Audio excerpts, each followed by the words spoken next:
ভাই আপনি এখানে কি করছেন? আমি ভাই লাল বিল্ডিং এর সামনে দাঁড়াইছি। আমার খুব কাছের প্রিয় মানুষ, বাংলাদেশের সুপারস্টার প্রিন্স মামুন ভাইয়ার মুক্তির জন্য। আচ্ছা আচ্ছা। প্রিন্স মামুন কি এখন জেলে আছে? হ্যাঁ, প্রিন্স মামুন জেলে আছে এখন। কি কাজের জন্য জেলে আছেন তিনি? তিনি একটা মিথ্যা মামলায় জেলে আছে, যেটা আমরা শোনার পর কেউ মোটেও প্রস্তুত ছিলাম না। আমরা যারা ভাই ব্রাদার আছি, ফ্রেন্ড সার্কেল আছি, ইভেনচুয়ালি ফ্যান ফলোয়ার বা ফ্যামিলি পার্সন আছে, সবাই এটা দেখে একদম হতভম্ব হয়ে গেছি যে এরকম মিথ্যা মামলা কিভাবে দেয় একটা মানুষকে। তাই আমি এই প্রিন্স মামুনের মুক্তির জন্য এই লাল বিল্ডিং এর সামনে দাঁড়ায় আছি। আর বাংলাদেশে এখন আরেকটা জিনিস ধুমসে ভাইরাল হচ্ছে, রাসেল ভাইপার। ভাই রাসেল ভাইপার কোনো কিচ্ছু না ভাই। বাংলাদেশের সব থেকে মারাত্মক ভাইপার হচ্ছে লাইলা ভাইপার। হ্যাঁ, যেটা আমাদের প্রিন্স মামুনের ঘরে না, আমাদের সবার ঘরে ঘরে আছে।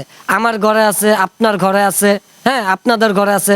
একটু সার্চ করে দেখেন গুগলে, বা আপনার পাশের রুমেও সার্চ করেন, আপনার পাশের রুমেও থাকতে পারে এরকম লাইলা ভাইপার।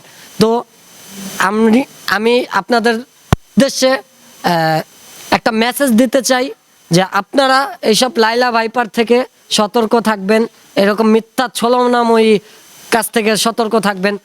হ্যাঁ, আমি আরও একটা জিনিস আপনাদের চোখের মধ্যে আঙুল দিয়ে দেখিয়ে দিতে চাই যে জেলখানা থেকে একটা ভিডিও ভাইরাল হয়েছে কিছুদিন আগে।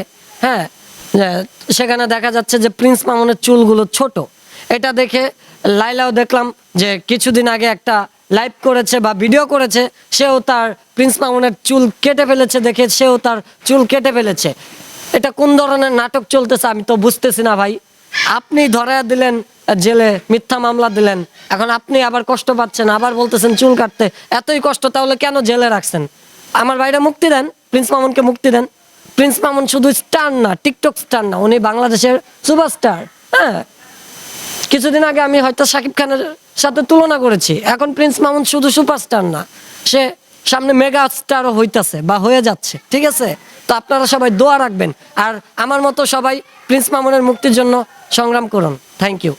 আচ্ছা, আপনার কাছে কি কখনো মনে হচ্ছে যে প্রিন্স মামুনকে আসলে ধোকা দিয়ে লায়লা বোকা বনে গেছে এবং প্রিন্স মামুনকে জেলে দেওয়ার পরে লায়লা আসলে অনুশোচনায় ভুগছে? আমার কাছে তো তেমন মনে হইতেছে না। আপনি প্রিন্স মামুনের জায়গায় থাকলে কি লায়লাকে আবার গ্রহণ করতেন, বা আসলে লায়লার বিরুদ্ধে আপনি আসলে কি পদক্ষেপ নিতেন? এখন কে কি করতো সেটা তো জানি না ভাই, আমি তো আর গ্রহণ করব না যেটা আমার মনে হয়।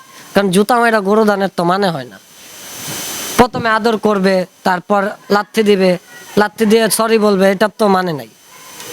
বাংলাদেশে প্রিন্স মামুনের অনেক ফ্যান ফলোয়ার আছে, ভাই ব্রাদার আছে, তার মধ্যে একমাত্র আপনি প্রিন্স রনি যে আসলে প্রিন্স মামুনের পক্ষে কথা বলেছেন এবং লাল বিল্ডিং এর সামনে এসে আপনি টিকটকার মামুনের মুক্তি চাচ্ছেন। কেন, মানে মামুনের প্রতি কেন এত ভালোবাসা? কারণ ভাই আমি আগেও বলছি, আমি শুধু তার ভক্ত না, আমি তার কাছের ভাই। আমরা ভাই ব্রাদার। আমি আগেও বলেছি যে আমরা একই এলাকায় থাকি, একসাথেই, মানে ছোটবেলা থেকে একটা ভালো একটা আন্ডারস্ট্যান্ডিং, শুধু প্রিন্স মামুনের সাথে না, তার ফ্যামিলি পার্সন, তা সবার সাথে একটা ভালো বন্ডিং আছে। ভাইয়া বলেন, ওর বড় ভাই বলেন, ওর আপু বলেন, ইভেনচুয়ালি আমাদের আন্টি প্রিন্স মামুনের আম্মু, সেও আমাকে নিজের ছেলের মতো দেখে ভালোবাসে। হ্যাঁ, তাদের ফ্যামিলিকে কে কোন চোখে দেখেন এটা আমি জানি না, বা প্রিন্স মামুনকে কে কোন চোখে দেখেন সেটা জানি না, কিন্তু আমার কাছে সে একজন ভালো মনের মানুষ এবং খুব ফ্রি। সে আমার ভাই, আমি তাকে ভালোবাসি খুব। তাই এই লাল বিল্ডিং এর সামনে তার জন্য আমি সংগ্রাম করতেছি।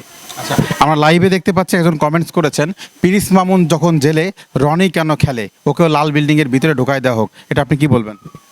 এখন ভাই আমি তো এরকম কোনো ক্রাইম করি নাই, আর আমার কাছে এরকম কোনো লাইলা ভাইপারও নাই যে আমি জেলখানায় যাব। ঠিক আছে, সো বি কেয়ারফুল। যে বলেছেন সে হয়তো আপনার জায়গা থেকে চিন্তা করেন। হ্যাঁ, আপনিও হয়তো তার ভক্ত হতে পারতেন, আমার মতো হতে পারতেন, তাই না? তো আর নিজের চরকে নিজেরা তেল দিয়ে থাকেন। হ্যাঁ, পরেরটা বাদ দেন। একজন কমেন্টস করছে, আপনি কি লায়লাকে রাসেল ভাইপার সাপের সাথে তুলনা করলেন, কেন করলেন? না, তুলনা করি নাই, এর থেকে মানে একটু হাই লেভেলের বলছি। কারণ রাসেল ভাইপার তো নর্মাল, কিন্তু এটা লাইলা ভাইপার তো আরো মানে কি বলবো, আরো বিষাক্ত। বিষাক্ত না হলে তো এগুলার কোনো মানে হয় না, ছলনাময়ী। এখন তো মামুন এবং লায়লার মধ্যে বিচ্ছেদ, যদি লায়লা আপনাকে গ্রহণ করতে বলে লায়লাকে, আপনি কি গ্রহণ করবেন? না, উনি আমার যেহেতু মামুনের সিনিয়র, মামুনও আমার অনেক সিনিয়র, প্রিন্স মামুন আমার অনেক সিনিয়র, হ্যাঁ মোটামুটি 2-3 বছরের সিনিয়র হবে এরকম। তাও আমরা বড় ভাই ছোট ভাই হিসাবে তো চলি, একটা ফ্রেন্ডের মতো একটা বন্ডিং থাকে, কারণ ভাই ব্রাদার মানে কি বুঝেন, ছোট ভাই বড় ভাই হিসেবে দেখা হয় না, আমরা ফ্রেন্ডলি মিশি।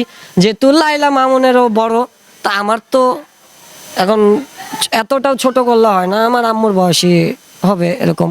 তো ওনাকে আমি বড়জোর বড় আপু বলতে পারি, আন্টি বললে এটা আবার অসম্মান করা হবে, কারণ লাইলা আপুর সাথেও আমার একটা ভালো বন্ডিং আছে লাইলার সাথে।